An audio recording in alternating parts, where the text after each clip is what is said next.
جب پیسہ دیا تو اسٹائل بھی کیسا تھا؟ شاہانہ، بہترین تاج، بہترین تخت.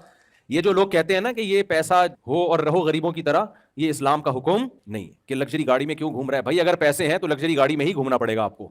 ہمارے نبی کے پاس پیسہ آیا تو آپ نے صبح آیا تو شام سے پہلے خرچ کر دیا، شام کو آیا تو صبح سے پہلے خرچ کر دیا، تو آپ نے غربت کو اختیار کیا.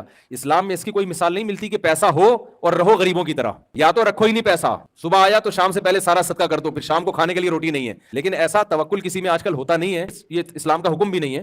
یعنی ہونا تو چاہیے لیکن اس پر عمل نہیں کرنا چاہیے اس طریقے سے. نبی صلی اللہ علیہ وسلم نے کیوں کیا، اس پر ایک مستقل بیان ہے میرا، ابھی یہ موقع نہیں ہے. لیکن نبی نے پیسہ رکھا نہیں ہے، تو شریعت اس کی اجازت نہیں دیتی کہ آپ پیسہ رکھیں اور رہیں کس طرح؟ غریبوں کی طرح رہیں. بے شمار پیسہ ہے اور پھٹے ہوئے کپڑے پہن رہے ہیں، پیون. میں نے ایسے کروڑ پتی لوگوں کو دیکھا، بھائی تیرے کپڑے پھٹے ہوئے کیوں ہیں؟ کہہ رہے نبی نے پیون زدہ کپڑے پہنے. ہو بھائی، نبی کے پاس تو پیسے نہیں تھے، صبح آئے تو صدقہ کر دیا نا، تو جو کپڑا ملا آپ نے پہن لیا. تمہارے پاس تو بینکوں میں کروڑوں روپے رکھا ہوا ہے، تم پھٹے پرانے کپڑے کیوں پہن رہے ہو بھائی؟